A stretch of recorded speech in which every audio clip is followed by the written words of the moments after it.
மீன் டேஸ்டா மகாராஷ்டிரா கோயம்புத்தூர் வந்து இந்த வயசுல பதியான ரொம்ப சந்தோஷம். நன்றிங்க.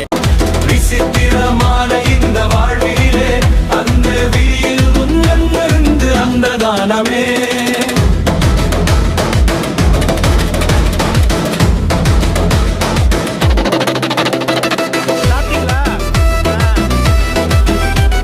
எத்தனை கோடி செல்வம் சேர்த்தாலும் இறுதியில்